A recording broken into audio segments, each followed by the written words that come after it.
Budget line আপে একের পর এক লঞ্চ করে যাচ্ছে রেডমি। এরই ধারাবাহিকতায় এবার লঞ্চ করতে যাচ্ছে রেডমি 9-এ। এটা বলা হচ্ছে রেডমি 8-এর সাকসেসর। সেই সাথে ফোনটিতে থাকবে মিডিয়াটেকের hello G25 6.5 inch display, 5000 mAh battery সহ আকর্ষণীয় ফিচার থাকবে এই ফোনে। কেননা এই ফোনের চমকও থাকবে ডিসপ্লে, ডিজাইন, বিল্ড কোয়ালিটি এবং ক্যামেরায়। So viewers, as was Mamun, you are watching A to Z টোটো কোম্পানি। আর ভিউয়ার্স, আপনি যদি আমার চ্যানেলে নতুন ভিডিও দেখে থাকেন তাহলে এখনই সাবস্ক্রাইব করে আমাদের পরিবারের একজন হয়ে যান। সেই সাথে লাইক, কমেন্ট, শেয়ার অবশ্যই করবেন। আর হ্যাঁ, আজকে জানাবো এই ফোনটার প্রাইস এবং লঞ্চিং ডেট। সো ভিউয়ার্স, দেখতে থাকেন আজকের ভিডিও। শুরুতেই কথা বলি এই ফোনটার ডিজাইন এবং বিল্ড কোয়ালিটি নিয়ে। এবার চমক থাকছে এই ফোনের ডিজাইন। রিয়ার পার্টে প্লাস্টিক বা পলিকার্বনেট, যার ফলে লোকের দেখতে বেশ প্রিমিয়াম হতে যাচ্ছে এই ফোনটি। সেই সাথে সাইডগুলো কার্ভ করা। ফোনটে থাকছে একটি ফুল ভিউ ডিসপ্লে, আর ডিসপ্লেতে থাকছে একটি ওয়াটার ড্রপ নব, যেখানে বসানো হয়েছে সেলফি ক্যামেরাটি। এবারে কথা বলি এই ফোনটার ডিসপ্লে নিয়ে। ফোনটি থাকছে 6.5 ইঞ্চের একটি IPS LCD ডিসপ্লে, যার রেজলিউশন HD+, অর্থাৎ 720x1600 পিক্সেল, যার স্ক্রিন টু বডি রেশিও 20:9। সেই সাথে PPI ডেনসিটি থাকছে 269। প্রাইস রেঞ্জে এই ডিসপ্লেটা ভালোই। এবারে কথা বলি এই ফোনটার পারফরমেন্স নিয়ে। ফোনটি রান করবে MI UI 12, যার টপে থাকবে Android 10 এর সাপোর্ট।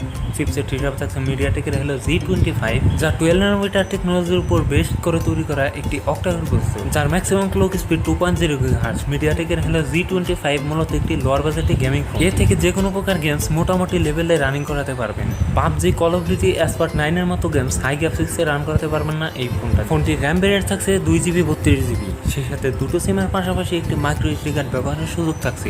এবারে কথা বলি এই ফোনটা ক্যামেরা নেই। ফোনটির রিয়ারে থাকছে single camera setup, main camera সহ থাকছে 13 মেগাপিক্সেল।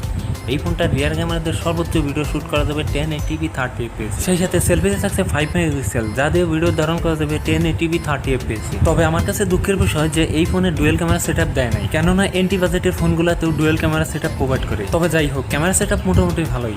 এবারে কথা বলি এই ফোনটার ব্যাটারি এবং চার্জার নিয়ে। ফোনটি থাকছে 5000 mAh এর একটি লং লাস্টিং ব্যাটারি। তবে এই ফোনে কত ওয়াটের চার্জার থাকছে সেই বিষয়ে জানতে পারিনি। এই ফোনের অন্যান্য সকল ফিচার থাকছে 3.5 headphone Jack, GPS, Bluetooth 5.0, FM radio এবং OTG কেবলের সাপোর্ট। সো ভিউয়ার্স, এই ছিল রেডমি 9 এর ফুল স্পেসিফিকেশন। এবার জানিয়ে দেওয়ার পালা এই ফোনের প্রাইস এবং লঞ্চিং ডেট। এই ফোনটার প্রাইস থাকবে 9 থেকে 10,000 টাকার মধ্যে, আর এই ফোনটা লঞ্চ হবে সেপ্টেম্বরের মাঝামাঝি কিংবা লাস্ট উইকে। আমার মতে আপনি যদি 10,000 টাকার নিচে একটি গেমিং ফোন খুঁজে থাকেন, এই ফোনটা আপনার জন্য বেস্ট হতে পারে আমি মনে করি। সো ভিউয়ার্স, এই ছিল আমার আজকের ভিডিওটি যদি ভালো লাগে লাইক করবেন, শেয়ার করবেন এবং সাবস্ক্রাইব করে আমাদের পাশেই থাকবেন। সেই সাথে কমেন্ট করে জানাতে পারেন আপনার মতামত। আপনারা ভালো থাকেন, সুস্থ থাকেন, দেখা হবে পরবর্তী ভিডিওতে। আর নতুন নতুন টেকনোলজির সকল রিলেটেড ভিডিও পেতে আমার চ্যানেলটি এখনই সাবস্ক্রাইব করে রাখেন। আরেকটা কথা, আপনারা যেভাবে আমাকে সাপোর্ট করতেছেন আপনাদের অনেক অনেক ধন্যবাদ জানাচ্ছি।